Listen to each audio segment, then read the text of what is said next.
जैसे मैंने पहली वीडियो में बतलाया था कि दत्तात्रेय जी ने 24 गुरु बनाए थे और उनके 6 गुरु के बारे में मैंने आप लोगों को बतलाया था। अभी मैं कुछ गुरु के बारे में और बतलाती हूँ उनके। तो जैसे अब 7वां गुरु उनका है अग्नि। तो अग्नि को देख करके उन्होंने ये शिक्षा ली कि जैसी भी परिस्थिति हो आप उसमें ढल जाइए और एक रस एक समान रहिए।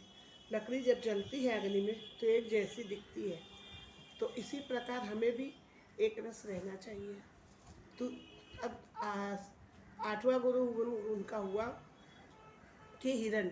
हिरण को देख करके उन्होंने ये शिक्षा ली कि वो जैसे मस्ती में उछल कूद करता है और उसे ये ध्यान नहीं रहता कि अगल बगल में उसके कोई हिंसक जानवर आके उसे खा जाएगा और वो मर जाएगा, तो वो अपनी मस्ती में घूमता रहता है। तो उस प्रकार हमें अपनी मस्ती में इतना न खोना चाहिए कि हमें भी कोई तकलीफ हो जाए। ये हुआ उनका 8वां गुरु। अब 9वां गुरु हुआ उनका समुद्र। समुद्र को देख करके उन्होंने ये शिक्षा ली कि जैसे समुद्र में उतार चढ़ाव आता है वैसे हम लोग के जीवन में भी उतार चढ़ाव आता है, लेकिन हर परिस्थिति में हम लोग खुश और गतिशील रहते हैं। तो वैसे ही हमें रहना चाहिए, समुद्र भी वैसे ही रहता है। अब हुआ 10वां गुरु। 10वां गुरु हुआ उनका पतंगा। पतंगा जैसे अग्नि को देख करके उस पर आकर्षित होकर के उधर चला जाता है और वो जल जाता है। तो इसी प्रकार हर पुरुष और सन्यासी को स्त्री से दूर रहना चाहिए, किसी भी रूप रस गंध में नहीं आकर्षित होना चाहिए। ये उन्होंने पतंगा से शिक्षा ली। अब हुआ उनका 11वां गुरु, वो है हाथी। हाथी को देख करके उन्होंने ये समझा कि जैसे हाथी अपनी हथनी को देख करके उस पे उसके मोह में फंस जाता है, इसी प्रकार हम लोग भी फंस जाते हैं।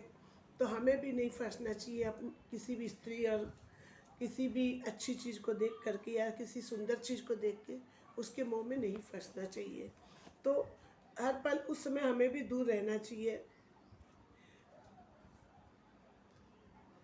यह हुआ 11वां गुरु। अब आपको 12वां गुरु के बारे में बताती हूँ। जैसे आकाश है। आकाश को देख करके उन्होंने ये समझा कि वो हर परिस्थिति में अपने दूर रहता है, तो इसी प्रकार हमें भी दूर रहना चाहिए। आकाश सबसे ऊपर है, तो उस हिसाब से मतलब कहने का समझाने का उनका मतलब ये था कि हर रोज़ उसे आप देखोगे हर देश काल परिस्थिति में वो आपको दूर दिखाई पड़ेगा। इसी प्रकार हमें भी दूर रहना चाहिए। यह हुआ उनके 6 गुरु और बतलाई मैं आपको। तो 6 पहले बतला दी और 6 अभी बतला दी, तो आपको 12 गुरु के बारे में बतलाई हूँ।